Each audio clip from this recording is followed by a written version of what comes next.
अगर हम आपसे एक बात कहें कि बीपी, थायराइड, एसिडिटी, डायबिटीज ये सिर्फ बॉडी की प्रॉब्लम्स नहीं है, ये आपकी सोच का रिजल्ट हो सकता है, तो क्या आप यकीन मानेंगे? डॉक्टर्स जो हैं जब वो रिपोर्ट शेयर करते हैं आपके साथ, कई बार देखते हैं कि उन रिपोर्ट्स में आपके सारे पैरामीटर्स नॉर्मल होते हैं, पर बॉडी ठीक नहीं होती है, थकावट महसूस हो रही है, नेगेटिविटी आ रही है, बहुत ही वीक फील करते हैं, मेडिसिन भी चल रही होती है, पर प्रॉब्लम रिपीट होती रहती है। कई बार रिपोर्ट्स हम देखेंगे, कोई भी हम बीपी का करते हैं, थायराइड का करते हैं, तो हमारा कुछ आता नहीं है कई बार, लेकिन फिर भी हमें लगता है कि हमसे चला नहीं जा रहा, हमें सांस लेने में दिक्कत आ रही है। तो आज ओमिलाइट्स पर हम बात शेयर करेंगे कि कैसे ये सब होता है और इसके पीछे की सच्चाई क्या है, जो आपकी हेल्थ के नजरिए को बदल देगी। लेकिन अगेन हम कह रहे हैं, अगर किसी भी चीज की दिक्कत है, कोई एक्सट्रीम लेवल पे प्रॉब्लम है, तो डायग्नोज जरूर करवाएं और डॉक्टर्स की सलाह जरूर लें, उसके बाद ही आप कोई एक्शन लें। लेकिन हाँ, अगर डॉक्टर्स से भी आपको कुछ नहीं निकल पा रहा है तो आप इसकी तरफ थोड़ा सोच सकते हैं। तो सबसे पहले तो बात करते हैं कि सबकॉन्शियस माइंड क्या होता है। हम सोचते हैं हम अपनी लाइफ कॉन्शियसली कंट्रोल करते हैं, लेकिन ट्रूथ क्या है, सच्चाई क्या है? सच्चाई है कि 95% डिसीजन सबकॉन्शियस माइंड ही लेता है। सबकॉन्शियस माइंड जो होता है वो बचपन के आपके एक्सपीरियंसेस कैसे रहे हैं, आपका बचपन गुजरा कैसे है, रिपीटेड थॉट्स क्या हैं आपके माइंड में जो बार बार आते हैं, डर, गिल्ट, स्ट्रेस और जो बातें हम बोल नहीं पाते हैं, ये सारे आपके सबकॉन्शियस माइंड के अंदर होती हैं। जो बात जुबान तक नहीं आती है वो बॉडी के थ्रू निकलने लग जाती है, यानी कि कई बार हमारी बॉडी के थ्रू वो बीमारियां निकलने लग जाती हैं। तो इसलिए जुबान से नहीं निकली हुई चीजें कई बार बॉडी पे सफर करती हैं और वही से आपको लगेगा कि आपके अंदर डिजीज ने, बीमारी ने घर बना लिया है और आपकी जो बीमारी है वो स्टार्ट होने लग जाती है। तो याद रखिएगा कि सोच जो है वो फीलिंग्स और फीलिंग्स जो है बॉडी को इम्पैक्ट करती है। हर थॉट एक सिग्नल होता है और हर सिग्नल बॉडी के किसी ऑर्गन तक पहुंचता जरूर है। आप रोज टेंशन में रहते हो, ब्रेन स्ट्रेस हार्मोन रिलीज करता है, गट सिस्टम डिस्टर्ब होता है, एसिडिटी होती है, आईबीएस होता है, गैस शुरू हो जाती है। और प्रॉब्लम पेट में नहीं होती है, प्रॉब्लम माइंड में होती है। तो कई बार हमें जो एसिडिटी होती है, गैस की प्रॉब्लम हो जाती है, पेट सही नहीं रहता है, तो जरूरी नहीं कि आपने कुछ उल्टा सीधा खाया है। बात यह हो सकती है कि आपने कुछ ज्यादा ही टेंशन ले ली है, टेंशन के कारण आपको स्ट्रेस हार्मोन रिलीज हुए हैं, आपकी बॉडी सही से काम नहीं कर रही है। और याद रखिएगा गट सिस्टम डिस्टर्ब होता है। गट जो होता है हमारा सेकंड ब्रेन होता है, ये जब काम सही नहीं करेगा तो आपको ब्रेन को भी, आपकी बॉडी को भी सही सिग्नल नहीं जाएंगे, आप बीमार होंगे। अब कॉमन डिजीजेस अगर हम बात करें और उनके सबकॉन्शियस रूट्स क्या होते हैं, जैसे कि हाई ब्लड प्रेशर हो गया, थायराइड हो गई, कॉमनली आजकल बहुत ज्यादा बीमारियां होती हैं, शुगर की बीमारी जो डायबिटीज होती है। लेकिन एक चीज बता दें, ये मेडिकल ट्रीटमेंट का रिप्लेसमेंट नहीं है, ये इमोशनल एंड सबकॉन्शियस इंसाइट है जो हम इस वीडियो में आपके साथ शेयर कर रहे हैं। ये मत सोचिए कि आप इसको जान जाएंगे कि सबकॉन्शियसली ये सब हो रहा है तो आप मेडिकली ट्रीटमेंट नहीं लेंगे, वो लेना जरूरी है। तो सबसे पहले बात करते हैं बीपी की, high blood pressure. Subconscious pattern की अगर बात करें, अगर आपने मान लीजिए बहुत ज्यादा ओवर रिस्पॉन्सिबिलिटी ले ली है, सबको कंट्रोल करना शुरू कर दिया है, हर चीज का लोड लेना शुरू कर दिया है, तो बॉडी का एक मैसेज होता है, रिलैक्स करो, सब तुम्हारे कंट्रोल में नहीं है।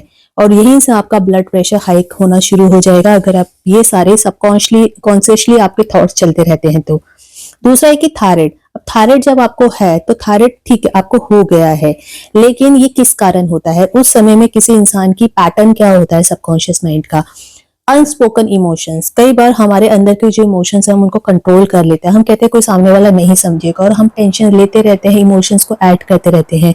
अपनी बात को दबाते रहना, आपको चाहे कोई चीज बुरी भी लग रही है लेकिन फिर भी आप उसको नहीं रेस कर पा रहे हैं। हमेशा हर चीज पे कॉम्प्रोमाइज करना। अगर आपका सबकॉन्शियस पैटर्न ये कहता है तो यानी कि आपको थायराइड होगा, थायराइड ब्लॉक होता है और हार्मोन्स डिस्टर्ब होने लगते हैं। बीमारी है थायराइड की, लेकिन थायराइड के पीछे क्या रीजन होते हैं? कई बार ये तीनों चीजें जरूरी है कि अनस्पोकन इमोशंस, अपनी बात को दबाना और हमेशा कॉम्प्रोमाइज करना। फिर डायबिटीज के सबकॉन्शियस पैटर्न बताते हैं आपको क्या होते हैं। लाइफ की स्वीटनेस कम हो जाना, खुद के लिए जीना भूल जाना, इमोशनल सेटिस्फेक्शन की कमी होना। अगर ये तीन चीजें हैं सबकॉन्शियसली कॉन्शियस माइंड में, आपके पैटर्न्स ये बन रहे हैं रेगुलरली, तो यानी कि आपको डायबिटीज हो सकती है। बॉडी शुगर से वो स्वीटनेस पूरी करने की कोशिश करती है, इसलिए आपको डायबिटीज हो जाती है। लोग सोचते हैं कि एक्सरसाइज नहीं करते, वॉकिंग नहीं करते, ये नहीं करते, वो नहीं करते तो होता है, लेकिन अगर आपका सबकॉन्शियस पैटर्न में आपने अपने को नेग्लेक्ट करना स्टार्ट कर दिया है, इमोशनल सेटिस्फेक्शन की कमी आपके अंदर है, लाइफ की स्वीटनेस कम हो गई है, आपको मजा नहीं आ रहा किसी में और अपने लिए आप नहीं जी रहे हैं, तो आप जीना स्टार्ट कर दें, आपका माइंड अपने आप ठीक हो जाएगा। फिर आप देखेंगे कई बार लोगों को एसिडिटी एंड गैस बहुत ज़्यादा होता है। इसका सबकॉन्शियस पैटर्न होता है कि गुस्सा दबा के रखना, बहुत ज़्यादा ओवर थिंकिंग करना, ये गलत हुआ, को डाइजेस्ट नहीं कर पाना। कई बार कुछ हमारे साथ गलत होता है तो हम डाइजेस्ट नहीं कर पाते हैं, अननेसेसरली सोचते रहते हैं। तो याद रखिएगा उस केस में आपको जो पैटर्न होगा सबकॉन्शियस माइंड का, वो आपको डिस्टर्ब करेगा और आपके अंदर एसिडिटी एंड गैस की दिक्कत हो सकती है। अब एक बहुत ही इंपॉर्टेंट जो प्रॉब्लम होती है वो है जॉइंट नी पेन की। इस केस में सबकॉन्शियस पैटर्न क्या होता है, ईगो। अगर आप में बहुत ज्यादा ईगो है, घमंड कहते हैं ना जिसको, अपने को ही ऊंचा रखना, ज्यादा रिजिड माइंड से रखना, फ्लेक्सिबिलिटी नहीं होना थॉट्स में, लाइफ के चेंजेस एक्सेप्ट नहीं कर पाना, अगर आपके साथ ये है, आप बहुत जिद्दी हैं, बहुत ही ईगो में रहते हैं, तो उस केस में हो सकता है आपको जोड़ों में दर्दें हों और आपको घुटनों में दर्दें हों। इस केस में सबकॉन्शियस पैटर्न आपका ये बनता है। अब साइंस क्या कहती है, ये सिर्फ स्पिरिचुअलिटी नहीं है, साइंस कहती है कि स्ट्रेस जो होता है वो कॉर्टिसोल हार्मोन से होता है रिलेटेड। कॉर्टिसोल जो है वो इम्यूनिटी से रिलेटेड है, क्योंकि अगर कॉर्टिसोल बढ़ेगा तो इम्यूनिटी कम हो जाएगी, और अगर इम्यूनिटी कम हो जाएगी तो डिजीज हो जाएगी। तो ये तीनों आपस में रिलेटेड है, मतलब स्ट्रेस जैसे ही आप लोगे लाइफ में, कॉर्टिसोल हार्मोन हमेशा बढ़ेगा, इम्यूनिटी कम होगी और डिजीज बनेगी। तो mind body connection medically proven है। प्लेसेबो इफेक्ट इसका बेस्ट एग्जाम्पल है। फेक मेडिसिन भी काम करती है क्योंकि बिलीफ स्ट्रांग होता है। तो आप अगर अपने सबकॉन्शियस माइंड को स्ट्रांग करेंगे तो किसी भी बीमारी के होने के चांसेस कम होंगे, अगर हो जाएंगे तो आप रिकवर करने में फास्ट एक्शन लेंगे। अब हीलिंग का रियल प्रोसेस होता क्या है, हीलिंग सिर्फ मेडिसिन से नहीं होती है, हीलिंग तब होती है जब thoughts plus emotions plus body align हो जाती है। अब 3 स्टेप्स बताते हैं आपको। अवेयरनेस, ये कहता है कि मैं क्या फील कर रहा हूँ, आपको अपनी बॉडी के बारे में अवेयरनेस होनी चाहिए कि आप इस मोमेंट में क्या फील कर रहे हैं। फिर उसके बाद आपको एक्सप्रेशंस करनी है, यानी कि इमोशंस को दबाना बंद करना है। अगर आपको कोई चीज बुरी लग रही है, कोई अच्छी लग रही है, नेगेटिव कोई भी है, तो उसको सप्रेस मत करिए। तीसरा है रिप्रोग्रामिंग करें, यानी कि सबकॉन्शियस माइंड को एक नया मैसेज दें ताकि आपका पैटर्न चेंज हो जाए। प्रैक्टिकल सबकॉन्शियस हीलिंग प्रैक्टिस के बारे में जानते हैं। आपको डेली 5 मिनट की प्रैक्टिस करनी है। आपको सिंपली क्या करना है, आंखें बंद करनी है, जिस भी ऑर्गन में प्रॉब्लम है वहां आपको हाथ रखना है, धीरे से बोलना है, मैं तुम्हें सुन रहा हूँ, सुन रही हूँ, तुम मेरी मदद कर रहे हो, मैं तुम्हें हील होने की परमिशन देता हूँ, देती हूँ। ग्रैटिट्यूड से बॉडी रिस्पॉन्ड करती है। तो ये आप कर सकते हैं डेली अपनी 5 मिनट की प्रैक्टिस। रियलिटी चेकअप बताते हैं। इसका मतलब ये नहीं है कि डॉक्टर के पास जाना ही नहीं है, बिल्कुल बंद कर देना है, सोच के हम खुद हील करेंगे, नहीं। मतलब ये है कि मेडिसिन प्लस माइंडसेट अगर है सही तो फास्टर हीलिंग होती है। सप्रेशन नहीं, अंडरस्टैंडिंग चाहिए। अगर आपको पता है कोई बीमारी आपको लग गई है, आप मेडिसिन ले रहे हैं, तो वो अच्छी बात है, लेकिन इसके साथ अगर आप अपनी सोच नहीं चेंज करेंगे, माइंडसेट चेंज नहीं करेंगे, अपने सबकॉन्शियस माइंड को रिप्रोग्राम नहीं करेंगे, तो बीमारी हील होने में टाइम लगाएगी। तो बीमारी दुश्मन नहीं होती है, वो सिर्फ एक मैसेज होती है। जब आप सोच बदलते हो तो बॉडी का रिस्पॉन्स भी बदलने लगता है।